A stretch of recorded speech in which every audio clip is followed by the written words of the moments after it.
And before I turn things over to our moderator here to my left, Andy Berglund, I'll just say a couple words about him.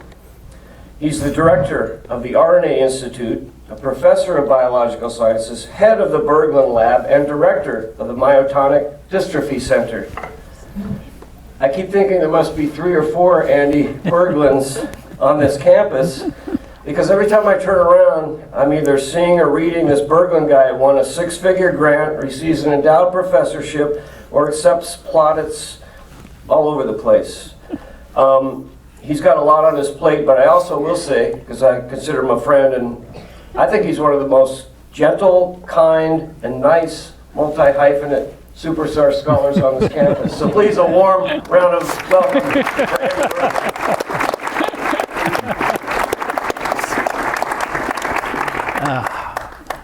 Well, thank you, Paul. And it's so wonderful to be here with the Writers Institute. It's a great partnership. And one of the things we were talking about earlier is how, it's important to be able to communicate science, and I think that's something we're going to hear about from Tom tonight. I just want to say a few words, and usually I don't print things out, but I'm taking this very seriously. So just a little background on Tom. Tom did his undergraduate at Grinnell College. He went and did his PhD in chemistry at Berkeley, and then he did his postdoctoral work at MIT. And then he started as a faculty professor of biochemistry, well, assistant professor first. Chemistry First. Now it's biochemistry. He's very loud. Yeah.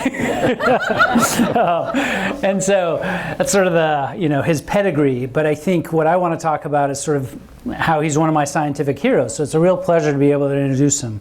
So he's a distinguished professor now of biochemistry. It was chemistry. At the University of Colorado. He's director of the Interdisciplinary Quantitative Biology Program. He's a longtime Howard Hughes Medical Institute investigator, and 2 of his many prizes, so I'm just going to touch on 2 of them, are the Nobel Prize in Chemistry in 1989, and then the National Medal of Science. And the reason why we're here tonight is he won the Nobel Prize with Sidney Altman at Yale for demonstrating RNA could function as a catalyst. And at least to me, that's still mind-blowing. It's amazing science. And before this groundbreaking work, it was assumed all biochemical reactions were catalyzed by proteins or enzymes. I'm thinking I may be plagiarizing his book with that comment. And I just want to highlight, it's not that it's just that piece of work that Tom's done. He's done all this amazing work. We actually heard great science this afternoon. One of his other sort of highlights is that he identified the protein telomerase that's important for extending telomeres, and those are critical for aging and cancer. And so some of you may ask questions about that. And sort of, beyond the science, Tom's amazing research and all the work of his trainees, so he's spawned all these amazing scientists. I think, I'm not sure we'd have the RNA Institute if Tom and all the people that he's trained weren't here. And so now there's RNA institutes and centers across the world. At last count, there was more than 50. And so it was really the environment, Tom and his colleagues like Aki Uhlenbeck and others at the University of Colorado in the late 80s and early 90s, they set up this incredible environment for RNA science. And I think, I was lucky enough to be an undergraduate there and a technician. I remember once in the hallway, and this gets to Tom being a wonderful guy, I'm sort of this, shy undergraduate, and Tom says hi to me, and I'm like, he couldn't be saying hi to me. I'm looking behind my shoulders, and I realize I'm the only one in the hall, so he must have been saying hi to me. Great guy. And then I was able to be a postdoc with him later in training. So it's just, a wonderful. And I think, it was as an undergraduate that I got hooked on RNA science, and I was in my early 20s, and I'm still hooked on RNA science. So it's so wonderful to have Tom here. And it's really, the power of RNA, and I think, many of you probably now appreciate the power of RNA, but I think there was many of us thinking about it before that. And so it's sort of just amazing that Tom's here, and I just want to quote him that from his New York Times piece, it's the age of RNA. So here we are to talk about his book, RNA, the Catalyst, RNA and the Quest to Unlock Life's Deepest Secrets. Thank you, Tom.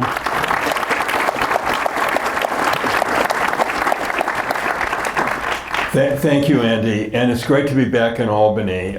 Every time I've come here, I've been excited both by the quality of the people and the conversations, but also I think by the environment here. I love this crisp fall weather with these beautiful leaves still on the trees, and many of them on the ground where you're walking, and we had some very nice walks, and we're going to do this again in the morning, so look forward to that. So I have a few questions, but if the audience is eager to ask questions, you can. Those will be the really hard ones. So let's start with yours. All right. So we'll start with a few questions to get us warmed up. So we'll start with a few softballs, but I have a few hard ones here too. So why did you decide to write The Catalyst, Tom? So during the pandemic, it was quite apparent that there was a large distrust of science amongst many of the American people. We saw this both with vaccine hesitancy. We saw it with death threats to Tony Fauci, who was doing a remarkable job and doing the best he could, right? Some people thought that scientists should always have all the answers immediately. Well, when you're faced with a brand new virus, the way that science works is it takes a while to understand a new phenomenon. And that's not a mistake or a shortcoming, that's just the way the process worked. So I realized that we had failed to communicate or to engage the non-scientific public with either how science in general works or the specifics of RNA. And in particular, RNA had been seen as a drug, something foreign that people wanted to inject into our bodies. And I thought, if the people in the towns and cities understood more about how we understand how RNA works, how we've known about this for more than half a century. It's in every living thing on the planet. It's essential for life. They might be more comfortable with the idea. So that was part of the motivation. The other part of it is that I think that we as scientists have failed to get the public excited about our discoveries. Thrilling things are happening, and we talk about them to each other in very technical language. We use a lot of jargon. That's not a bad thing for you and me to talk, because it enables us to say a lot very quickly, right? But it's a hurdle when you're trying to talk to the non-scientific public. So I thought it would be a tremendous challenge, and perhaps even a useful outcome, if I were to try to explain the wonders of RNA to non-scientists. And I hope there are some non-scientists. Raise your hand if you're a non-scientist. All right, I love it, because sometimes I give these, come on, George, you're faking it here. He's an engineer, I guess that doesn't count as but sometimes I give these talks, and they invite the public, and it's clear that 95% of the audience are other scientists, and they enjoy it, but it's not really who I'm aiming for. Right. All right, great. Was it difficult to explain RNA to non-scientists? Well, yes. In fact, my editor, a wonderful woman at W.W. Norton named Jessica Yao, would push me all the time and would say, you've spent a lot of time on this, but it still isn't simple enough. It's still not understandable enough. It's too technical. And then I'd have to go back and work on it some more. So I would say it was much more challenging than I had imagined, because I have taught about 2,000 freshmen in beginning chemistry at the university, not all at once, over the years, right? And so I pride myself on being able to simplify complex chemistry in more everyday terms for the freshmen.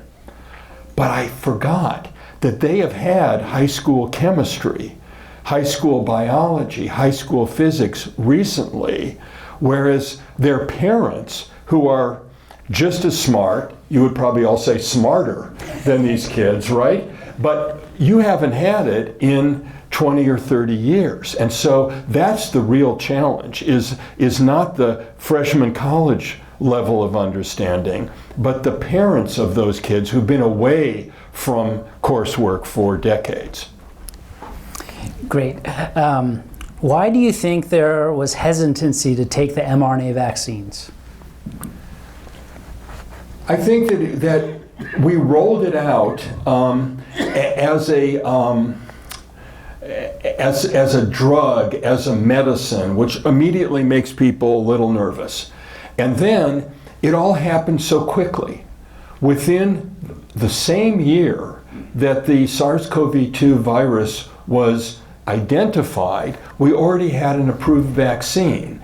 And I think that rapid timeline led a lot of people to conclude that there must have been corners cut. There must have been shortcuts taken, right? So normal reaction to this. But had they understood the decades worth of painstaking work that led to the process and to the ingredients that was put in, I liken this to puzzle pieces. If you do jigsaw puzzles, right? So putting together a puzzle is challenging, and it's a lot of work, and we shouldn't underestimate it. But at least in the case of the COVID-19 vaccines, the puzzle pieces had already been synthesized, right? They had been manufactured. They were all sitting there on the tabletop, ready to be assembled. And I think if we had communicated that better, we might have had less hesitancy. I think another thing is Americans don't like to be told what to do, right? And so this came out in spades, right? So I think, explaining things sometimes might be a better, allow people to come to their own decision, perhaps, instead of telling them what they have to do. Interesting fact, in Australia, Canada, the UK, places where the people don't seem that radically different from us. You visit these places, you even speak the same language, more or less, right?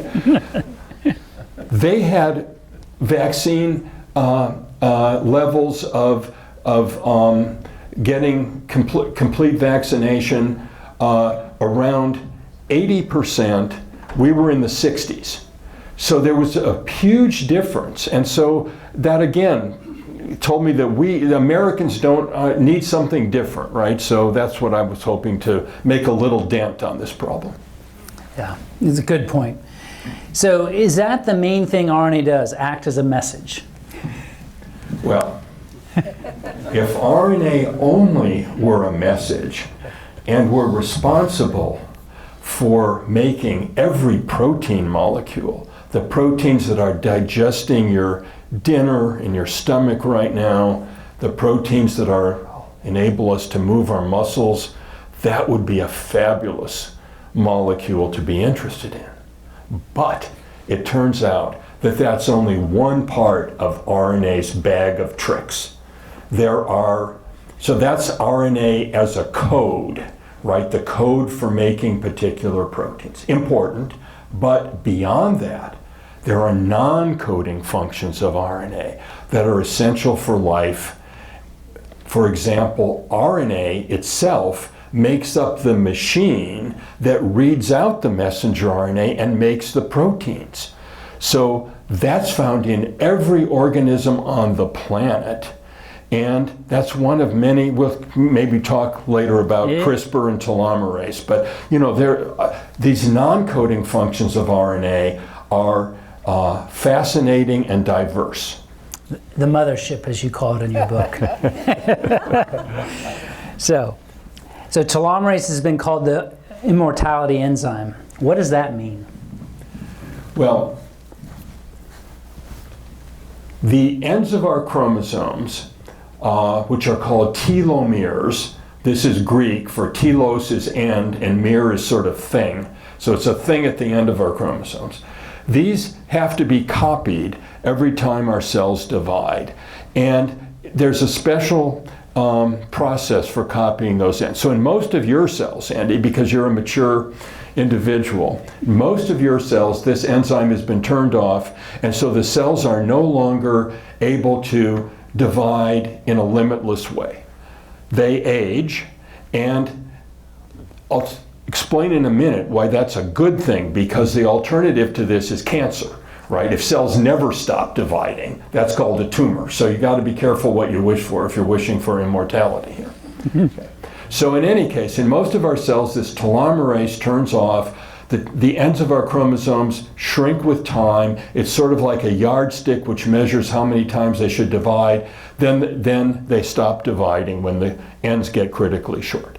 Now the exception is stem cells, because a lot of the cells in our body don't have an infinite lifetime. They, think about your blood cells. It's very tiresome to be scooting around all these veins and arteries and capillaries all the time, right? And they get worn out. They last about 30 days before their lifetime is over and they dissolve, because they're just too tired, right? So we need to have stem cells to regenerate those lost cells. And those cells have to have this telomerase. So there are a lot of human diseases where the lack of telomerase in stem cells causes failure to regenerate these tissues. So we would sort of like to increase the amount of it if we could.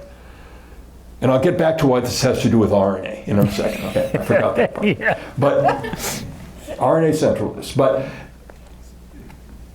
why don't human cells, why haven't they just evolved to have more of this magic rejuvenation enzyme?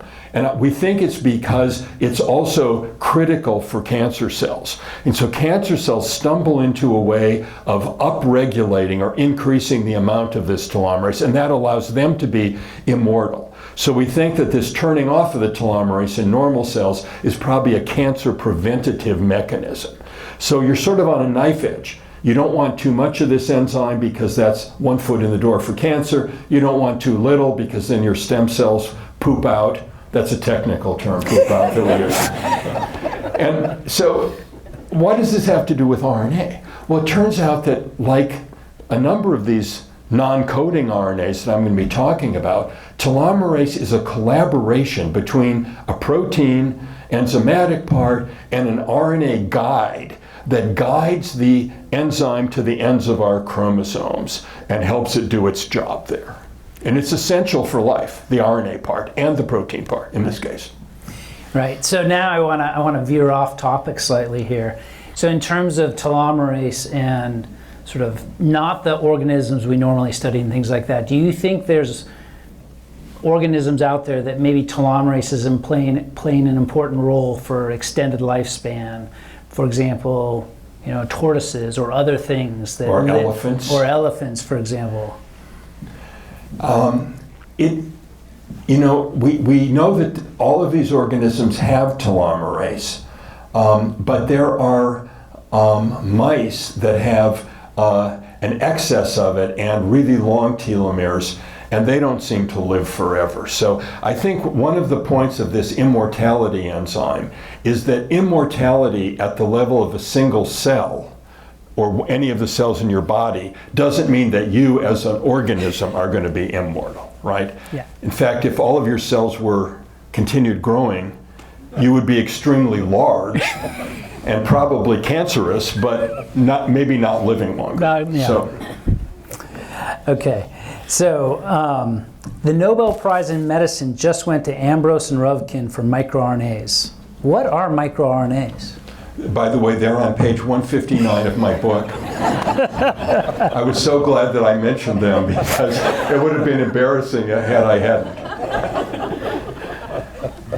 So microRNAs, as the name implies, are small RNAs, and they, again, work in concert with a protein, and they help this protein, which is a slicing machine, they help it find its target in the cell, okay? So how do they do this? Well, the RNA is looking for another RNA with which it can form what we call base pairs.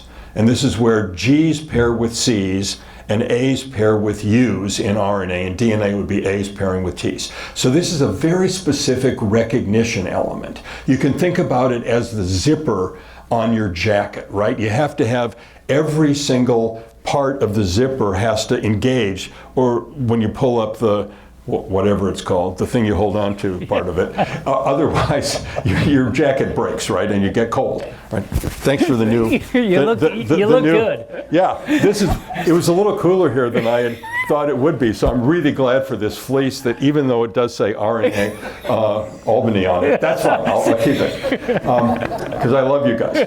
But okay, so where was I? Okay, so the zipper. Okay, zipper and microRNAs. So it's looking for this little microRNA. It's about 23 of these AGC units long. Is looking for a match on other RNAs in the cell. When it finds it, it latches on, and then this protein cleaver or slicer enzyme slices this other RNA. Now, why would your cells want to have a mechanism for, it goes to all this trouble to make messenger RNAs. Why would you then want to slice them up, right? Well, of course, it doesn't do this indiscriminately. And why is this important? Well, it's important because biology isn't static. So an embryonic cell has to develop into heart cells, skin cells, neurons in the brain, muscle cells, and that means that different genes need to be turned on and turned off.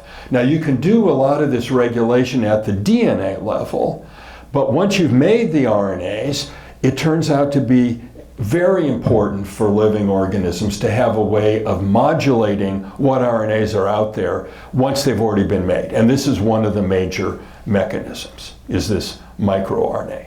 So Ambrose and Ruvkin, when they were working in Boston, found the first examples of these, and they determined what their importance, but they didn't realize until other scientists worked years later that there would be about 500 of these in the human genome. They were working with worms, these tiny roundworms, microscopic.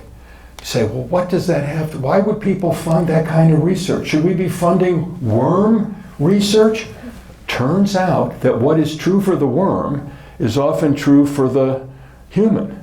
And so this was another example. And now there are 5 approved drugs that make use of this technology, turning this microRNA system against disease RNAs. And this is the company called Alnylam in Cambridge, Mass. Been very successful, and although it took them 15 years to get their first approved drug, they're now on a path of about 1 per year. The cool thing about this is that once you have this technology going, if you want to target a different RNA in a rare disease, for example, that your pediatrician is telling you about that your kid has, all that you need to do in principle is to change the sequence of A, G, C's, and U's on this microRNA to now target a different target. So that's the idea. We're not quite at the point where we can have vending machines that will dispense these, but that's the eventual goal, is to be able to hit rare diseases by having a common platform and just changing the order of the nucleotides, as we call them, along the RNA. Yeah, it's amazing. And I think I'm skipping the next question, medical interest in microRNAs. You nailed that. Nice. Okay, so another hot topic for RNA. CRISPR gene editing is also RNA powered. How does that work? So again, this theme comes up again. So now we have a collaboration between a protein, which in this case is called Cas9, and an RNA. That is the guide RNA, which tells it where it's going to work. But let's take a step back and first of all just say, what is gene editing? Okay, so you can think about the human genome. If you wrote it all out, all of the letters in all of the chromosomes in each of your cells, A's, G's, C's, and T's, and wrote it out in a normal font size, it would take about a million pages of of books to have all of this information, okay? So that's a big library. Now, what gene editing is going through that list of text and finding just one place where there's a mistake, a typographical error, which in a book you'd call it a typo. In our bodies we call it a mutation that is causing a particular protein to be either not made or made but not working properly, right? And there are about 3,000 human diseases, some of them quite rare, some of them rather common, like sickle cell anemia, that are caused by mistakes in the DNA that we already know what the mistake is and why it's a mistake, but we haven't had anything to do to help out these people, right? There have been some gene therapy techniques developed, and some of them have been useful to patients, but they suffer from being not very accurate and not being very robust. And so now this CRISPR genome editing, which was discovered in bacteria, not in a higher organism at all. Bacteria had been using this for millions, perhaps a billion years, to fight off virus infections without us having identified it. The yogurt industry turned out to be the people who figured this out because they need these probiotic bacteria, right? They need healthy bacteria to make their yogurt cultures. And they were finding that occasionally their bacteria that were making the yogurt were all dying. And so, what's happening here and why are these other bacteria not dying? And it turned out that the bacteria that were not susceptible to the viruses had this CRISPR system. So then we borrowed it or Jennifer Doudna and Emmanuel Charpentier borrowed this from bacteria. Eventually it was put into human cells and it turned out it worked there too. So we can now, instead of we could use it to fight viruses in principle, but we have other tools for that. But we can also use it to correct these mistakes that occur spontaneously or sometimes are accelerated by chemicals in the environment, by smoking, by other environmental insults. They can be passed down even from generation to generation. So this is an opportunity to fix these things. Yeah, amazing technology. So you've touched on CRISPR, you've touched on microRNAs. What else does the future hold for RNA therapeutics? I think, one of the big things right now is that this mRNA vaccine against COVID, which, wasn't perfect.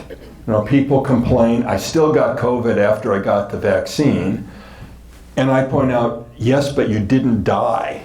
And it's estimated that about 15 to 20 million people were saved in the US alone in the first year because of the vaccine rollout. So that's no small potatoes. But okay, it's not perfect, but it's very useful. But that's just for that one virus. So maybe a flu virus could be vaccinated with an mRNA. Now, why would that be useful? Well, right now, the way we make flu virus vaccines in this country is by hand injecting chicken eggs. About 1 million chicken eggs per year are hand injected to make the flu vaccine. And if you're an older guy like me and get the triple dose one, that's 3 eggs for you, okay? And that's why they ask you, by the way, if you're allergic to eggs, right? Because there's some egg residue in this vaccine. It takes so long to go through this process that they have to guess what the flu strains are going to be the next flu season and start making that vaccine before they know the answer. And that's why the flu vaccine is variable efficiency from year to year, and it's in the range of 30 to 60% effective. Well, that's not very good. I wouldn't want to be driving down the street if somebody told me there was a 30 to 60% chance I'd get into an auto accident, right? So with the mRNA vaccines, the pipeline for production is so accelerated that we could wait until we know what birds in China are bringing to us in terms of the next flu season before we design that vaccine. So that's the hope. So that's in process. That may work, I hope. But then there's the idea of a cancer vaccine, which is in clinical trials as well. That could be extremely valuable because cancer cells are spitting out abnormal bits of protein that are caused by their rapid mutation rate. We could vaccinate with mRNA against those. And then in the future, there may be many other possible applications. So we're sort of like the hockey stick idea, right? We're sort of on the flat part and now we're seeing it go up, and we don't know whether we're at the beginning of a new medical revolution or if this will have some, a few useful applications, but not transform all of medical care, right? So maybe it'll be somewhere in between. But it's exciting times. And RNA is the center there, right? Gotta love RNA. The DNA stuff is old. That was last century, right? DNA, we know all about that now. It is important, okay? You can trace your family history. You can solve crimes. You can say it's in my DNA. DNA's not going away. But the big frontier now is the daughter molecule of DNA. It's the RNA. I totally agree. So in terms of the daughter RNAs out there, or new RNAs, where do you think sort of budding RNA scientists, which we have a few in the crowd, and then also, for others, where should they be looking for those RNAs? I know you looked in pond scum, but where else? The great opportunity, one of the great opportunities in biology is that most of us who work on experimental biology on these molecules are studying just a handful of organisms. This is where the funding is available, right? You're studying patients or mice as a model for human disease, or smaller organisms that are cheaper to grow, like the worms I talked about, like fruit flies, like yeast, and that's sort of it. The vast, impressive diversity of biology. All of these critters out there in the pond scum, these plants that are so important for our survival on this planet, 1% of the research goes to the huge diversity of organisms, and the 99%, those are rough numbers, right, goes to these handful of organisms, which are thought to be more on the pathway to medical breakthroughs. But the big breakthroughs often come from, like in our case with the catalytic RNA, or with telomerase, from pond scum. So I think that that's a big opportunity, is to reach out and explore corners of the biosphere that have been people have walked over them without noticing, but they should stop and pick it up and study it. I agree. All right, so something else that comes up in your book and is a topic is something called the RNA world hypothesis.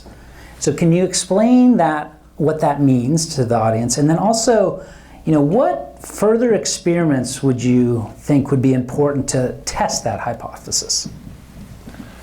This is one of the great, mysteries of science and, frankly, of humanity, is where did we all come from? And I'm not talking about, Darwinian evolution from apes to humans or something. I'm talking about way back at the very beginning. What was the first life form on the planet? Well, it would have been something very simple, obviously, at the beginning. You wouldn't have something complicated all at once. So it would be some kind of a molecule that knew how to reproduce itself to make the next generation. Because you can't have life if you can't pass something down to the next generation. Or if you just have one generation of something, we wouldn't call that life. So how did that all get started? And when scientists have thought about this, they call it the greatest of all chicken and egg problems, right? So which came first? The information or the activity that could copy that information to give copies of it to be passed down to the next generation? In modern cells, the information is the DNA double helix, and the copying is due to protein enzymes which copy the DNA into daughter DNA. So I said, oh, this is going to be really hard. You mean at the origin of life we have to have, by random chemical processes, simultaneously in the same little crevice in a rock, we have to have a DNA molecule and a protein to copy it?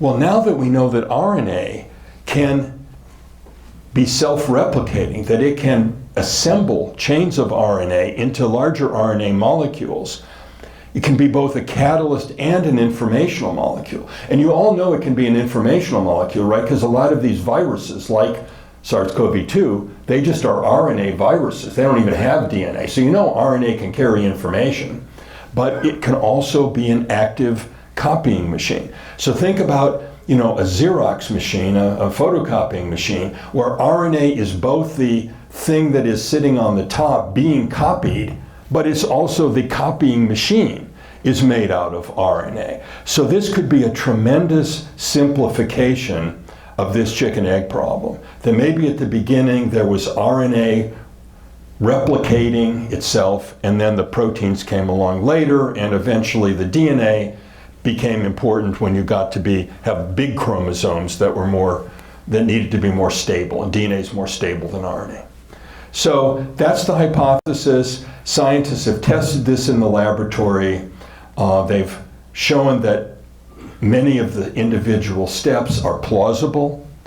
And what I say in my book is that I'm not sure we'll ever know for sure. Because if you think about it, this is a historical question, right? You're asking what happened on the primitive Earth 4 billion years ago. So just because, even if a scientist could completely replicate this process, get it going in the controlled laboratory conditions, somebody would, of course, immediately say, yeah, that works, but how do you know that's really what happened, right? And the answer is that you really don't. So it's fascinating to think about. It's a plausible scenario, but it's going to remain unproven for a very long time.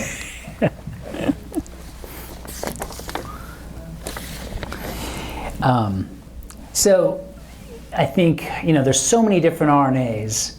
Do you know of any sort of RNAs that you think are on the cusp of being the next generation of, say, the guide RNAs for CRISPR, or the microRNAs, or, if you had to make a prediction, do you think there's that next important RNA coming? Yeah, there are actually a number of candidates, Andy. There's a young guy at Harvard Children's Hospital who I know, Ryan Flynn, who's found RNAs that have sugar chains attached to them. There's no idea how this happens, why it happens, or even if it's, even what if there's some important biology that derives from this. But it's a whole new class of RNAs connecting with sugar biology. Who would have thought, right? So that's one area that people are exciting, and it's right now a fairly small area, but it could be an emerging area. A much bigger area is the so-called dark matter of the human genome. So our chromosomes have vast stretches of DNA separating about 20,000 genes, which fascinatingly is the same number of genes that a worm has. So it takes a worm 20,000 genes to build another worm. It takes us 20,000 genes to build another person. So that's already sort of a mind bender, right? You would think we would be more complicated than a worm, but maybe not so. Maybe we're just bigger, right? Anyway, so these 20,000 genes are separated by long stretches of DNA, which were thought to be junk. They were thought to be just stuff that was there that didn't matter, and therefore there was no way to get rid of it, but it didn't matter, right?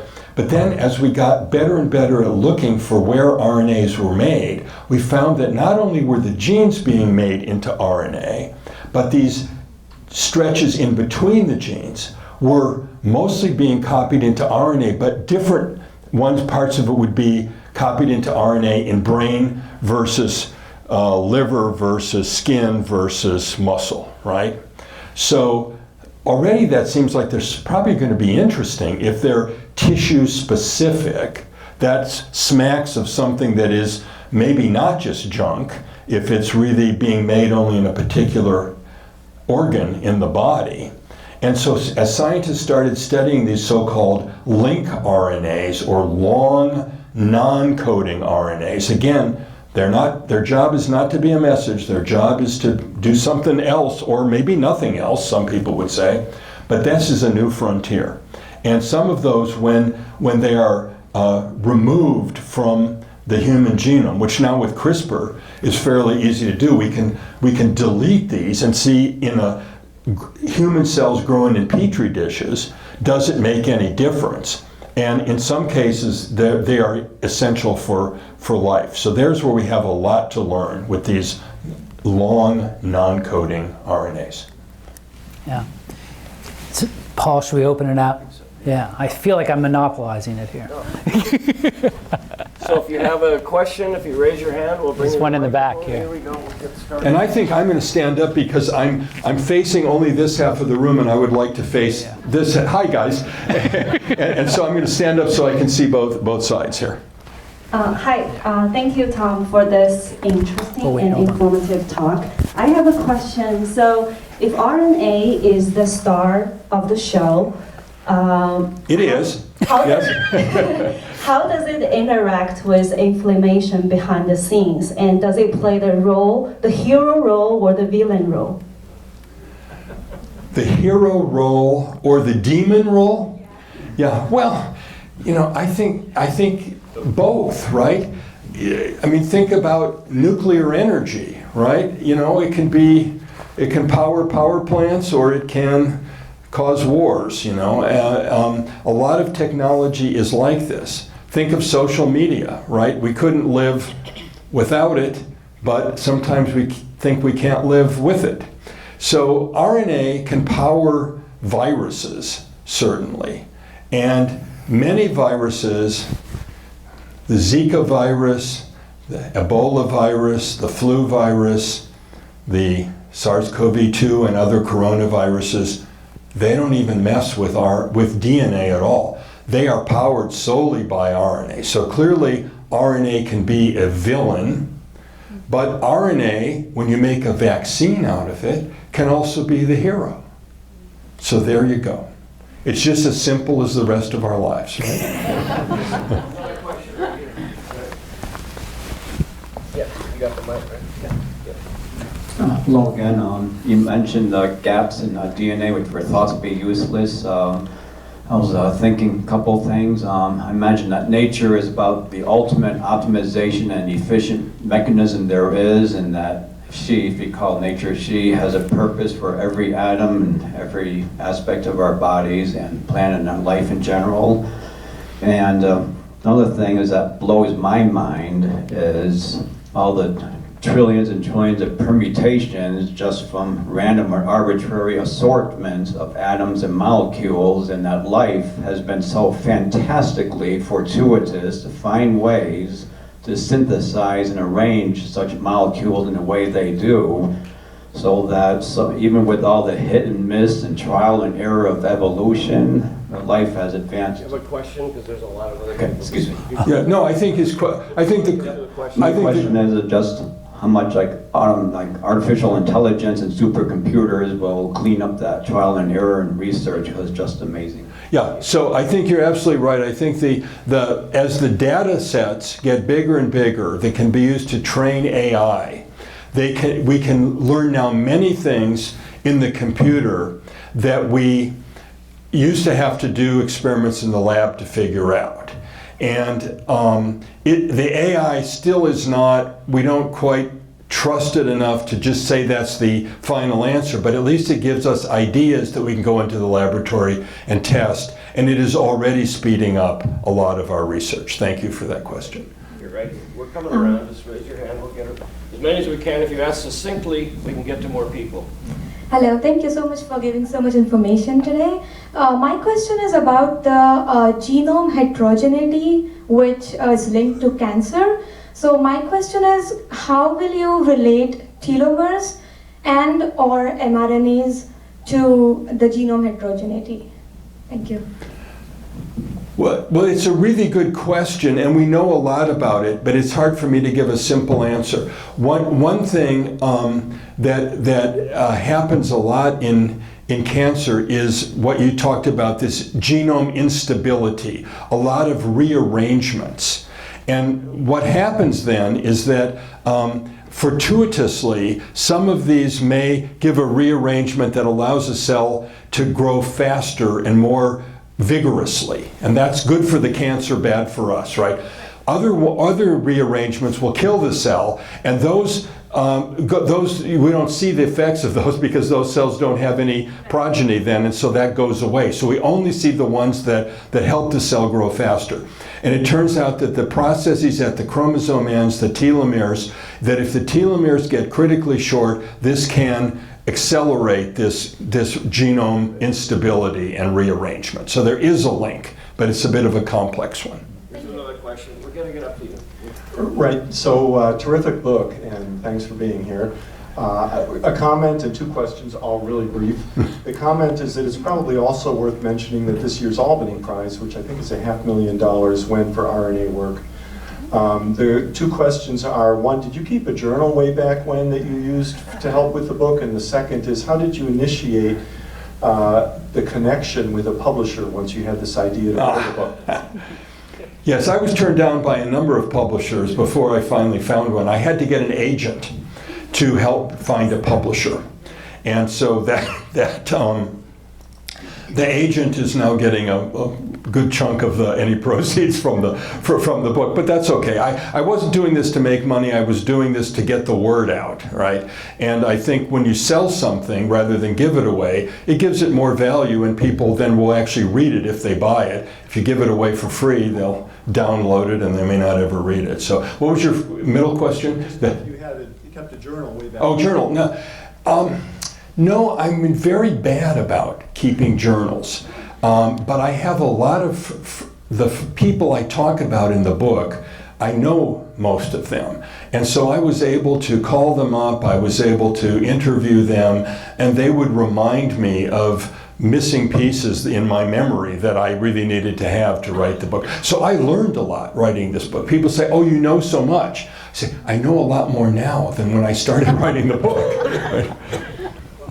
Okay. Well, thank you so much. I drove all the way from Michigan to Tower. Wow. Just tonight we got here just in time. But my question is a little different. I'm also in science, but my question is that you have an extraordinary ability to explain and write. Your book is amazing. So when did you learn that you had this ability to, actually there are a lot of scientists, but not everyone can explain things the way that you do. And what do you feel helped you to gain the ability to do the writing, which is totally different. It's an artistic talent that you have, which is very unique besides your scientific talent. Well, thank you so much for that. I hope half of it is true. But I had a very good high school teacher in senior year in high school, and then I went to a liberal arts college that really emphasized the great books and writing essays about what we were reading. It had nothing to do with science, but I think that being forced to, it's like cross-training for an athlete, right? If you analyze humanities material, it actually helps you in science. So I credit a lot of it to my teachers, but not necessarily in the science courses. Tom, another question right here. Hi. You might have seen me so many times today. Hi. How you doing? Doing great. You're still with me here. Yes. So I have two questions. First one, you have talked about so many types of RNA, and I think I want to know what is your favorite RNA and why. And my next question is, which is difficult, writing a grand proposal or this book? So, yes, so what is my favorite RNA? Well, it would have to be the catalytic RNA from the pond scum, Tetrahymena, because this led to the Nobel Prize, and so that was a pretty good RNA. And that was the one that turned out to be a catalyst, but we didn't know that for a couple of years. It took us a while to dig through this, and it was people like Marlene Belfort finding additional examples in other corners of biology that really gave much broader interest to this idea of catalytic RNA. If there had only been one example ever found, it would have been just a curiosity, right? But they were all over the place. And then in terms of what was easier to write, the book or a grant proposal, definitely a grant proposal. But the difference is that the grant proposal, once you send it in, has only a 10% chance of being successful. And once you find a publisher and get an advance on a book, there's a 100% chance it'll be published.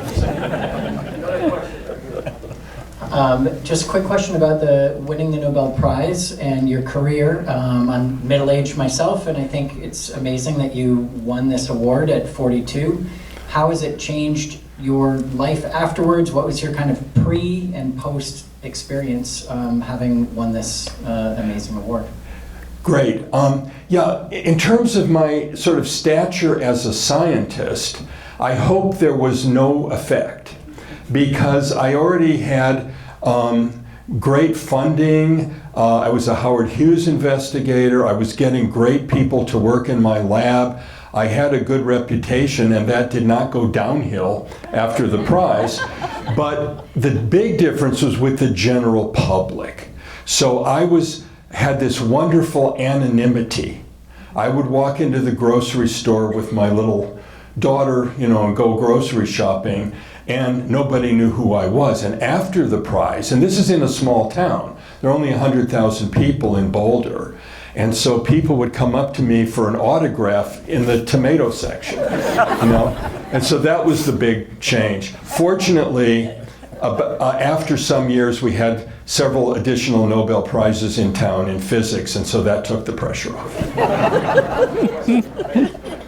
Okay, I'm one of the fairly clueless liberal arts people who you were writing this book for. Great, welcome. Thank you. I remember Watson and Crick, and it's deoxyribonucleic acid. Good. And RNAs just drop off the deoxy.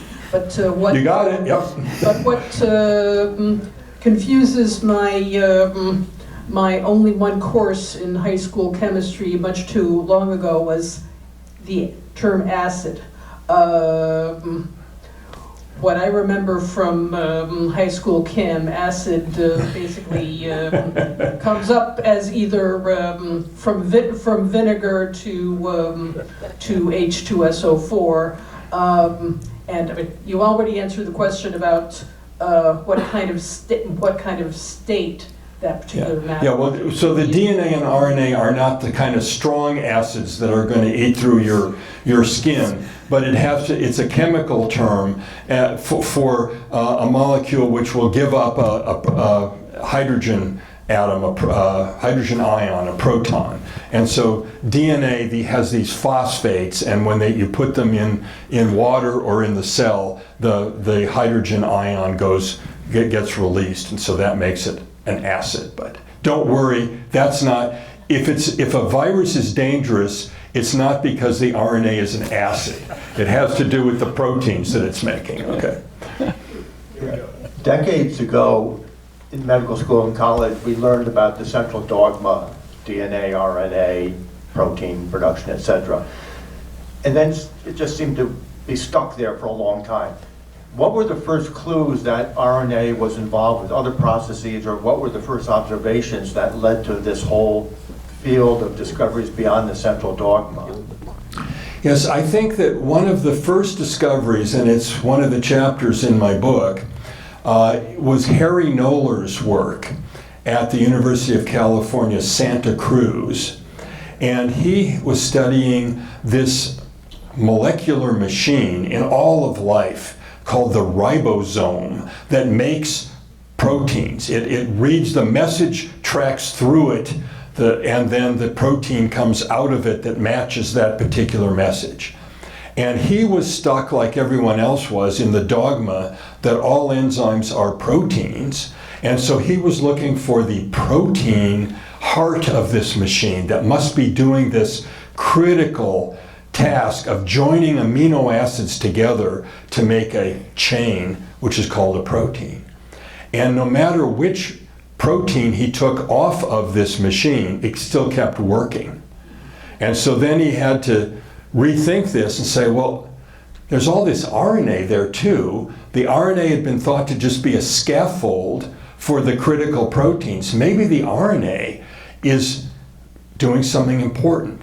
So it's a chapter in the book, you can read about it, but he followed up this intuition, and it turned out that the RNA was incredibly sensitive to alteration. You killed the protein synthesis if you messed with the RNA. So this was one of the really initial hints that non-coding RNAs were going to be really important.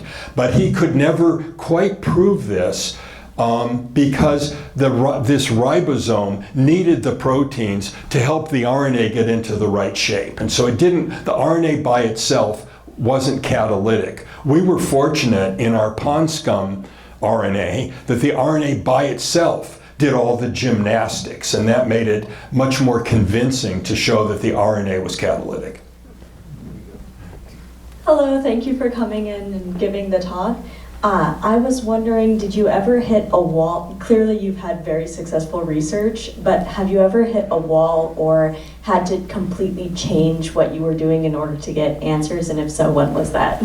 Well, Again, with this catalytic RNA project, we too were completely convinced that, just like you read in all the textbooks, that all enzymes are proteins. So when we first found this RNA that was doing this gymnastics, I told everybody that we must have a protein contaminating our RNA. We must not have purified it enough. So we kept trying to purify it more and more, and it kept having the activity. We kept doing things that are very deleterious for proteins, because I thought there was a protein in there. So I wanted to kill this activity, do things like adding detergent, right, which is what you do when you wash your clothes to get rid of protein stains. You add soap, right? So we added detergent. We boiled the RNA, which is very bad for proteins. It didn't affect the activity. We boiled the RNA in detergent. It still was happy, right? So eventually, whoa, this is either the most armor-clad, robust protein ever seen in life, or maybe there's no protein at all. And so then we switched the hypothesis, and then we were able to make an artificial RNA, show that it underwent this activity, and that there could not possibly be a protein contamination. But we were stuck for almost 2 years, running down the wrong road. We're going to have time for a couple more questions. I do want to mention our favorite bookseller, Bookhouse, is outside. We have copies of The Catalyst. Tom is gracious to sit at the signing table and sign copies, even if you don't buy a book or want to ask an additional question. We've worked Tom hard today. He did a long class for scientists and all of our students, and so we are going to, it's just a couple more questions, and we'll have the signing afterwards. Yeah, this fellow's been very patient. I was wondering if you would discuss or perhaps define the term epigenetics. Yeah. So epigenetics, the word simply means it's a layer on top of genetics. So the genetics is the order of A's, G's, C's, and T's along your chromosomal DNA. It turns out that that's very important, right? And you can get genetic diseases if there's a mistake in that. Epigenetics is a layer of control that on top of that. So you can have the same gene in a brain cell that is active in a neuron, and the same gene in a stomach cell that is not being used because of this extra layer of control. We can talk later. So I think one of the things that, I think we're in a golden age now of creating vaccines with mRNA. But I think one of the problems I think that I noticed during COVID is the fact that it was RNA. They kept talking about it as an mRNA vaccine. And people freak out at the words, I think about genetic engineering. So as somebody who's a really good communicator of RNA, how do we get beyond hesitancy by explaining to people that dealing with RNA, DNA, and so forth, and injecting it into ourselves is not problematic? Right, and I think that, you know, with stories being spread on social media, this can be a real challenge, because once a story gets started, it can be hard to reverse. But the cool thing about mRNA compared to gene therapy is that when you do gene therapy with the DNA, it can actually become a permanent part of your genetic makeup. And that can both be good if you're trying to cure sickle cell disease, or it can be scary because it can cause unforeseen problems. It could even be inherited if it's in the germline. The cool thing about RNA is it's temporary. So just like a small molecule drug, or like aspirin or Advil, right? If you have a bad reaction to it, you can quit taking it. That same thing is true with the RNA. It lasts for a few days before it is swept up by cellular garbage disposal machinery. So I think that's something that should give people some comfort, that this is not a change in our genetic constitution, but something that is going to be of fleeting efficacy, hopefully. We'll make this the last question. Geez, pressure, right. Just real quickly, do you have a recommendation? You started out talking about the difficulty of communicating science, and that's been mentioned a bunch of times. Do you have a recommendation for training of scientists, or how we go forward so that we maybe bridge that gap a little more effectively? I do, and we're starting this at Colorado, and when I visited University of Wisconsin-Madison, they had quite a robust program in science communication. So I think that we need to have all of our students go out into the community once a year and talk about their work in a simple way. They could go to a church group, they could go to a sports group, their family, they could do this at Thanksgiving dinner, because there are science deniers in every one of our families, right? I mean, just if you're not in this boat, you're really lucky. Or Rotary Club or Lions Club or whatever. But we can't just toss them out to do this. We have to train them how to do it first, right? Prepare them for this. So I think this should be a required part of every graduate training. Probably undergraduates should be doing this as well, right? So that they can go talk about their technical thesis project in an understandable way. They'll be scared to do this. They won't like this, but they will get better at it when they do more of it. Right? It's very difficult. So, lucky you that he said hi to you in the hallway and you got to learn. I wish I'd taken a class, but I thought we all got the master class tonight. This was phenomenal. Let's have a big round of applause for Andy Berglund and Tom Cech. Thank you.